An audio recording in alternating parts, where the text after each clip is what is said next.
الشيطان الرجيم بسم الله الرحمن الرحيم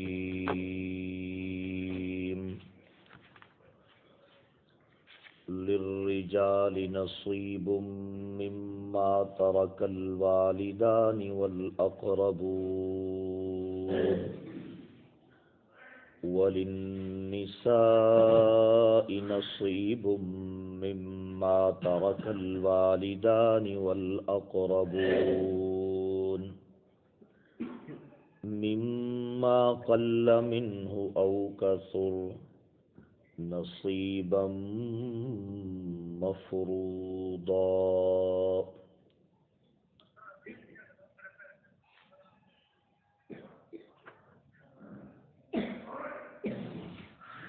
مردوں کے لیے خواہ وہ مرد چھوٹے ہوں یا بڑے ہوں، حصہ ہے اس مال میں سے جس کو چھوڑیں ان کے والدین اور نزدیکی رشتہ دار، اور عورتوں کے لیے بھی خواہ وہ بڑی ہوں یا چھوٹی، حصہ ہے اس مال میں سے جس کو چھوڑیں ان کے والدین اور نزدیکی رشتہ دار۔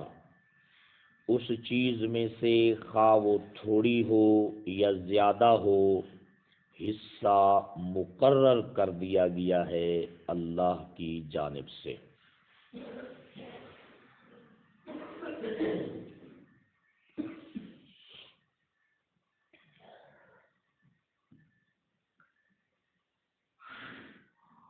سورۃ النساء کا جو پہلا رکوع ہے، اس رکوع کا جو عنوان ہے وہ آپ یقیناً یاد کر چکے ہیں کہ گھر میں ناجائز مال کی آمد کو روکنا۔ تو آدمی اپنے گھر کے اندر جو مال ناجائز لے کر آتا ہے، اس پہلے رکوع میں اس کی مختلف شکلیں بیان کی گئی ہیں۔ اب وراثت کے حوالے سے اس کی ایک شکل کو بیان کیا گیا ہے، کیونکہ جب کوئی آدمی کسی آدمی کا جو وراثت کا حق بنتا ہے اس کو زبردستی لے لے گا یا اس کو کھا جائے گا، تو یہ بھی اپنے گھر میں مال ناجائز کو لانے کی کیا ہے، ایک صورت ہے۔ تو اس معاشرے کے اندر جس میں قرآن مجید کی یہ آیات مبارکہ نازل ہوئی تھی، اس میں چونکہ جو چھوٹے بچے ہوتے تھے یا عورتیں ہوتی تھیں، ان کو سرے سے وراثت میں سے کچھ بھی نہیں دیا جاتا تھا، اور عرب کا مقولہ تھا کہ وراثت تو اس کے لیے ہے جو گھوڑے پہ چڑھ کر آئے، اسلحہ سجا کے آئے، دشمنوں کو مار کر ان سے مال لے لے، تو وہ کیا ہے، وراثت کا حقدار ہے۔ تو چونکہ چھوٹے بچے خواہ وہ مذکر ہوں یا مؤنث اور عورتیں، ان کا حق لوگ کھا جاتے تھے، تو اللہ رب العزت نے اس مال کے کھانے سے بھی کیا کر دیا، منع کر دیا۔ سمجھا کہ جناب والا؟ تو یہ بھی چونکہ کسی کا حق کے وراثت کھا جانا، یہ بھی گھر میں ناجائز مال کو لانا ہے، اس لیے اللہ رب العزت نے اس سے بھی کیا کر دیا ہے، منع کر دیا ہے۔ اور یہ بات آپ سن چکے ہیں کہ مرنے والے کی جو وراثت ہے، جو ترکہ ہے، خواہ وہ املاک ہوں یا اموال ہوں، ان کا وارث بننے کے لیے دو چیزیں ضروری ہیں۔ یا تو مرنے والے کے ساتھ کیا ہو، رشتہ ولادت ہو، کیا ہو، رشتہ ولادت ہو۔ یہ آپ نے چیزیں یاد کرنی ہیں تاکہ اگلا جو رکوع آ رہا ہے اس میں آپ کو وہ پورا رکوع بڑی آسانی کے ساتھ سمجھ میں آ جائے۔ یا تو کیا ہو، رشتہ ولادت ہو، یا رشتہ ولادت ہو، اور دوسری صورت کیا ہے کہ مرنے والے کا جو وارث بن رہا ہے وہ اس کا کیا ہو، قریبی ترین کیا ہو، رشتہ دار ہو۔ اگر دور والا رشتہ دار ہے تو نزدیکی کے ہوتے ہوئے دور والا رشتہ دار کیا ہو جاتا ہے، محروم ہو جاتا ہے۔ کل کے درس میں جو چیز بیان ہوئی ہے وہ دو چیزیں بیان ہوئی ہیں کہ رشتہ ولادت بھی ہونا شرط ہے اور اقرب ہونا بھی شرط ہے، اسی طرح دو اور چیزیں بھی شرط ہیں کہ مرنے والا اور جو پیچھے اس کا وارث بن رہا ہے دونوں ملت اسلام پر ہوں، دونوں کیا ہے؟ ملت اسلام پر ہوں۔ اگر دونوں میں سے کوئی ایک مشرک ہے اور دوسرا اسلام کے اوپر ہے تو اللہ کے حبیب کا فرمان ہے کہ کافر مسلمان کا اور مسلمان کافر کا وارث بن سکتا نہیں، کل آپ کو تفصیل سنا دی ہے۔ اور دوسری بات کیا ہے کہ جو وارث بن رہا ہے وہ مرنے والے کا قاتل بھی نہ ہو، کیونکہ جس طرح کافر مسلم کا، مسلم کافر کا وارث نہیں بنتا، اسی طرح القاتل لا یرث، قاتل بھی مقتول کا وارث نہیں بنتا۔ اب آئیے جو تیسرا استثناء ہے وہ آپ کی خدمت میں عرض کرتا ہوں، وہ یہ ہے کہ انبیاء جو ہوتے ہیں، کون؟ جو انبیاء ہوتے ہیں ان کی سرے سے مالی وراثت ہوتی ہی نہیں، ان کی سرے سے مالی وراثت ہوتی ہی نہیں، سمجھ آئے گی جناب والا؟ ان کی وراثت دین ہوتا ہے، ان کی وراثت علم ہوتا ہے، جس کے وارث کون بنتے ہیں؟ علماء بنتے ہیں۔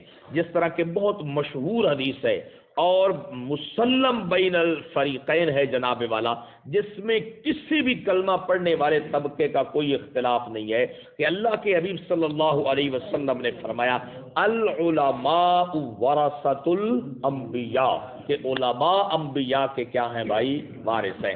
اس لیے انبیاء کی جو اولاد ہوتی ہے، انبیاء کے جو ازواج ہوتی ہیں، انبیاء کی خواہ مذکر اولاد ہو یا مؤنث اولاد ہو یا ان کی ازواج ہو، ان کو کوئی مالی وراثت ملتی نہیں ہے، سمجھ آئے گی نا؟ تو اس لیے انبیاء اور ان کی اولاد کے درمیان اگرچہ رشتہ ولادت موجود ہوتا ہے مگر ان کو بھی وراثت ملتی نہیں، کیونکہ انبیاء کی وراثت علم اور دین ہوتا ہے، مال۔ ہاں یہ بات اپنے ذہن میں آپ بٹھا لیں، یہ تیسری صورت ہے۔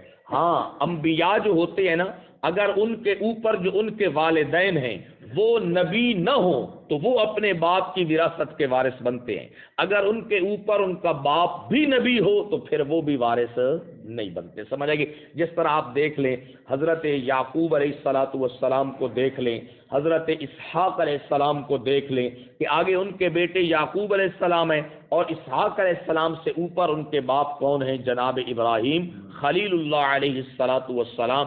تو انبیاء کے اوپر جو ان کے والدین ہیں اگر وہ نبی نہ ہوں تو پھر وہ ان کے مال کے وارث بنتے ہیں، لیکن اگر ان کے والدین بھی نبی ہوں تو پھر وہ بھی وارث نہیں بنتے، اور آگے جو ان کی اولاد ہے خواہ ان میں رشتہ ولادت پایا جاتا ہو خواہ رشتہ اقربیت پایا جاتا ہو، ان کے کسی بھی مال کے وہ وارث ہوتے نہیں ہے، سمجھ آئے گی؟ یہ ایک اتفاقی مسئلہ ہے۔ یہ جو اہل تشیع حضرات مسئلہ فدق اٹھاتے ہیں اس کی بنیاد ایک یہ بڑا مسئلہ ہے، کیونکہ اس بات پر اتفاق ہے کہ وہ کہ ان کا بھی اور ہمارا بھی کہ انبیاء کے وارث کون ہیں؟ علماء ہیں، اور انبیاء کی وراثت دو چیزیں ہوتی ہیں، یا علم ہوتا ہے یا پھر کیا ہوتا ہے؟ دین ہوتا ہے۔ علم بھی کہہ لیں دین بھی کہہ لیں، دونوں کیا ہیں؟ ایک ہی چیزیں ہیں۔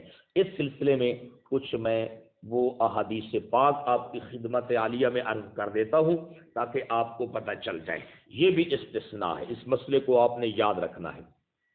یہی وجہ ہے کہ حضرت نبی پاک صلی اللہ علیہ وسلم کی وفات کے بعد حضرت فاطمہ رضی اللہ تعالی عنہا نے جب حضرت صدیق اکبر کے پاس جا کر ان سے بات کی تو صدیق اکبر نے یہی حدیث سنا دی کہ انبیاء کی مالی وراثت ہوتی ہی نہیں ہے، سمجھ آئے گی؟ یہ مسئلہ فدق کے بارے میں کئی بار آپ کی خدمت میں معروضات میں عرض کر چکا ہوں، آج صرف ایک اور نئی بات آپ کی خدمت میں عرض کرتا ہوں۔ یہ بات پہلے بھی عرض کر چکا ہوں کہ اہل تشیع یہ جھوٹ بولتے ہیں کہ جب حضرت فاطمہ گئی تھی دربار خلافت سجا ہوا تھا۔ بھائی ابو بکر صدیق نے کوئی خلافت کا علیحدہ دربار بنایا ہی نہیں تھا، مسجد نبوی میں ہی بیٹھتے تھے، کوئی علیحدہ ان کا کمرہ نہیں تھا، کوئی علیحدہ محل نہیں تھا کہ جس کو کوئی دربار خلافت کہا جائے، تو وہ مسجد نبوی ہی تھی، اللہ کے حبیب کا مصلی اور ممبر ہی تھا جس کے اوپر صدیق اکبر جلوہ افروز ہوتے تھے۔ تو 300 بنی ہاشم کی عورتیں بھی ساتھ تھیں، اور 3 گھنٹے تک فاطمہ الزہرا کو کھڑا کیا گیا۔ یہ بالکل جھوٹ ہے، یہ بالکل کیا ہے بھائی؟ جھوٹ ہے۔ میں نے آپ کو بتایا تھا بخاری میں اس سلسلے میں 2 روایتیں ہیں۔ ایک روایت یہ ہے کہ حضرت فاطمہ الزہرا نے اپنا بندہ بھیجا تھا اس مسئلے کے لیے، اور میں وہ دوسری روایت پڑھ رہا ہوں جس میں حضرت فاطمہ خود گئی تھی۔ حضرت فاطمہ کے ساتھ صرف ایک آدمی تھا، اللہ کے نبی کے چچا حضرت عباس، حضرت عباس، کیونکہ وہ جو فدق کا مال تھا نا، اس میں صرف حضرت فاطمہ کا حق نہیں تھا، اللہ کے حبیب کے سارے قریبی رشتہ داروں کا اس میں کیا تھا؟ حق تھا، جس میں حضرت عباس بھی شامل تھے، سمجھ آئے گی؟ تو حضرت ابو بکر صدیق کے پاس نہ مسجد نبوی میں یہ دونوں حضرات تشریف لے گئے، نہ کوئی دربار خلافت تھا، ابو بکر صدیق کے گھر میں گئے تھے یہ دونوں شخصیات۔ کون کون؟ حضرت فاطمہ اور حضرت عباس، صرف 2 آدمی، سمجھ آئے گی؟ اور ابو بکر صدیق نے آگے سے وہ حدیث سنا دی، ذرا سنیے جی۔ ان عائشہ رضی اللہ عنہا ان فاطمہ، بے شک فاطمہ، والعباس اور عباس، اللہ کے نبی کے چچا جان، آتا یا ابا بکرن، آئے دونوں مل کر ابو بکر کے پاس، یلتمسان میراثہما، وہ دونوں اپنی میراث کا کیا کر رہے تھے؟ مطالبہ کر رہے تھے۔ ارضہ من فدق، جو کس زمین سے تھی؟ فدق کی زمین میں سے تھی۔ فقال ابو بکر، تو ان کی بات سن کر ابو بکر نے کہا، سمعت النبی صلی اللہ علیہ وسلم یقول، میں نے اللہ کے حبیب کو یہ بات فرماتے ہوئے سنا تھا کہ لا نورثو، ہم وارث نہیں بنائے جاتے، ہم وارث نہیں بنائے جاتے، ما ترکنا صدقۃ، ہم جو کچھ چھوڑتے ہیں وہ سارا اللہ کے راستے میں کیا ہوتا ہے؟ صدقہ ہوتا ہے۔ پھر لوگ کہتے ہیں نا کہ ابو بکر صدیق نے دینے سے انکار کر دیا، آگے الفاظ ہے بخاری میں، ابو بکر صدیق نے کہا، انما یاکلو آل محمد فی ھذا المال، فدق کے مال سے جس طرح محمد کی آل پہلے کھاتی تھی، صدیق بھی ان کو دے گا اور وہ کھاتے رہیں گے۔ سمجھے کہ یہ آپ ذہن میں رکھ لیں، یہ واضح الفاظ ہیں۔ یہ حدیث سے اس کا نمبر ہے 4035 اور 36، سمجھ آئے گی؟ صدیق اکبر نے کہا، انما یاکل آل محمد فی ھذا المال، اس مال سے جس طرح اللہ کے حبیب اپنی آل کو دیتے تھے اور وہ کھاتے تھے، صدیق بھی دے گا، اور انما یاکل آل محمد، اور محمد کی آل اس مال سے کیا ہے؟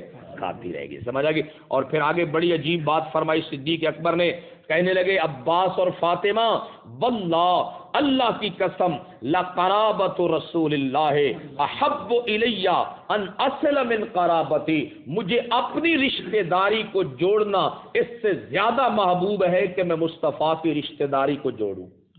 فرمایا میری اپنی بھی رشتہ داری ہے، فرمایا عائشہ جو ہے وہ میری بیٹی ہے، مگر اس کے مقابلے میں جتنی مجھے یہ بات محبوب ہے کہ میں نبوت کے گھرانے کے ساتھ رشتہ داری کو جوڑ دوں، مجھے اپنی رشتہ داری سے بھی یہ رشتہ داری کیا ہے؟ زیادہ محبوب ہے۔ یہ تو اتفاقی بات ہے۔ آپ آج بھی ان کے ادھر اڈے والے مدرسے میں بھی چلے جائیں، بڑی حدیث نیچے لکھی ہوئی ہے باہر، العلماء ورثۃ یہ تو اتفاقی بات ہے، لیکن ہمارے دوستوں کو نہیں پتہ ہوتا۔ آج ایک نئی بات اس سلسلے میں عرض کر رہا ہوں آپ کے لیے، بخاری میں اسی مقام کے اوپر وہ ہمارے دوستوں کو نہ ایک بات کہتے ہیں دیکھو یہ صرف پورے صحابہ کی جماعت میں سے ابو بکر صدیق کو اس حدیث کا پتہ تھا اور کسی کو بھی کوئی نہیں پتا تھا جناب والا، تو وراثت حق بنتی تھی فاطمہ الزہرا کی، ان کو پتا ہونا چاہیے تھا، ابو بکر صدیق کو کیسے پتا چل گیا؟ یہ صرف وہ تو یہ سوال کر دیتے ہیں، ہمارے دوستوں کو چونکہ پتہ نہیں ہوتا۔ اب سنیے، جس جگہ پر بخاری میں یہ روایت ہے نا کہ فاطمہ اور عباس مل کر گئے، اس سے متصل پچھلی روایت کے اندر موجود ہے کہ اس حدیث پاک کا حضرت علی المرتضیٰ کو بھی پتا تھا۔ جس کو پتا تھا؟ حضرت علی المرتضیٰ کو بھی پتا تھا، سمجھ آئے گی جناب والا، اور کئی صحابہ کرام کو اس کا پتا تھا۔ اب یہ حدیث پاک جو ہے نا، اس کا میں آپ کی خدمت میں پہلے خلاصہ عرض کروں پھر بات عرض کرتا ہوں۔ وہ یہ ہے کہ جب حضرت عمر فاروق کا دور خلافت آیا نا، تو آپ نے حضرت علی اور عباس کو بلایا اور ان سے کہا کہ یہ جو فدق کا حصہ آل محمد کا ہے نا، اگر میں یہ تمہارے سپرد کر دوں، تم خود اس میں بیج ڈالو، اس کو اگاؤ اور اس کی پیداوار کو آپس میں تقسیم کر لو، تو یہ بہتر نہیں ہے؟ تو انہوں نے کہا جی بالکل ٹھیک ہے، ہمیں دے دو۔ تو حضرت عمر فاروق نے یہ ان کا جو حصہ بنتا تھا آل محمد کا، اس کی نگہبانی بھی، اس کی ساری جو ہوتی ہے جناب، اس کو لگانا، اس کو کاٹنا، ان کے ذمے لگا دیا۔ کچھ عرصے تک چچا بھتیجا مل کر کام کرتے رہے، پھر کسی مسئلے کے اوپر حضرت عباس اور علی المرتضیٰ چچا بھتیجے کے درمیان کسی مسئلے پر کیا ہو گیا؟ اختلاف ہو گیا۔ اب دونوں چچا بھتیجا مل کر حضرت فاروق اعظم کے پاس کیا ہے، پھر دوبارہ آئے واپس کرنے کے لیے کہ جس طرح پہلے سٹیٹ کے پاس تھا، آپ اس کو اپنے پاس رکھ لیں، جس طرح آپ مجھے بھی دیتے تھے، عباس کو بھی دیتے تھے، عقیل کی اولاد کو بھی دیتے ہیں، جعفر کی اولاد کو بھی آپ ہمیں اسی طرح دیتے رہیں۔ ذرا یہ واقعہ ہے، اب اس کے ابتدائی الفاظ آپ سنیں۔ اخبرنی مالک بن اوس بن الحدثان النظری، حضرت مالک بن اوس جلیل القدر تابعی ہیں، فرماتے ان عمر بن الخطاب رضی اللہ عنہ، عمر بن خطاب رضی اللہ تعالی عنہ نے دعاہ، ان کو بلایا، اذ جاءہ حاجبہ یرفع، یہ حضرت عمر فاروق کے یرفع ان کا نام تھا، ان کے حاجب تھے، یعنی دربان جو تھے، جو لوگوں کو باری باری ملاتے تھے اور گفتگو وغیرہ کرواتے تھے۔ فقال لہ، اس نے کہا امیر المومنین، کچھ لوگ آپ سے ملاقات کے لیے آنا چاہتے ہیں، کیا ان کو اجازت ہے؟ وہ کون لوگ ہیں؟ ذرا توجہ کرنا۔ حل لک رغبۃ فی دخول عثمان، کیا عثمان آ سکتے ہیں؟ عبد الرحمن بن عوف آ سکتے ہیں، زبیر آ سکتے ہیں، حضرت سعد آ سکتے ہیں۔ کتنے صحابہ کا نام لیا؟ 4۔ اب توجہ کرنا ذرا، لوگوں کو پتہ نہیں ہے، لوگ کہتے ہیں صرف ایک ابو بکر ہی جانتا تھا اور تو اس حدیث کو جانتا ہی کوئی نہیں تھا، سمجھ آئے گی جناب والا؟ تو یہ دیکھیے کتنے صحابہ؟ 4 صحابہ، حضرت عثمان، عبد الرحمن بن عوف، زبیر، سعد بن نبی وقاص۔ یستاذنون، وہ آپ سے اجازت طلب کر رہے ہیں، وہ ملاقات کرنا چاہتے ہیں۔ فقال نعم، انہوں نے کہا جی بالکل میں ان سے ملنا چاہتا ہوں۔ فادخلہم، ان کو میرے پاس داخل کر دو۔ فلبث قلیلا، فلبث قلیلا، یہ چاروں آدمی آ گئے، تھوڑی دیر بیٹھے تھے۔ ثم جاء یرفع، پھر آ گیا۔ یرفع یہ نام ہے غلام کا، سمجھ آئے گی؟ یرفع جو ہے نا، یہ کچھ ساتھی مجھے آخر میں سست نظر آ رہے ہیں، سستی تھوڑی ختم کریں اور بات سننے کی طرف متوجہ ہوں، سمجھ آئے گی؟ ثم جاء، پھر وہ آ گیا، فقال، اور کہنے لگا، حل لک رغبۃ فی عباس و علی یستاذنان، کیا علی اور عباس اجازت طلب کر رہے ہیں آپ سے ملنے کے لیے، کیا وہ آ سکتے ہیں؟ تو انہوں نے فرمایا بالکل، وہ بھی دونوں کیا ہیں؟ آ سکتے ہیں۔ اب وہاں پر کتنے آدمی ہو گئے؟ 6۔ 7ویں خود حضرت فاروق اعظم، سمجھ آئے؟ اب ذرا سننا، جو ہی اندر آئے، فلما دخلا، دونوں چچا بھتیجا داخل ہوئے، وسلم، سلام کیا، قال عباس، عباس نے کہا، یا امیر المومنین، اے امیر المومنین، اقضی بینی و بین ھذا، میرے اور علی کے درمیان کیا کیجئے؟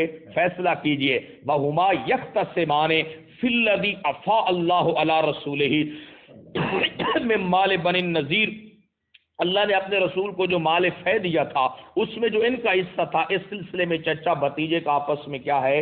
کسی بات پر تنازع پیدا ہو گیا، سمجھ آ گئی؟ اللہ اکبر۔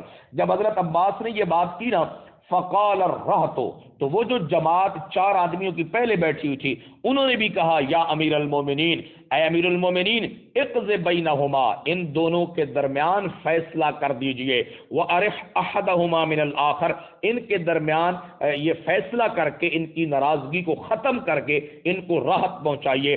فقال عمر، حضرت عمر نے فرمایا، اتعدوا، انتظار کرو، کیا کرو؟ ان دونوں کو کہا انتظار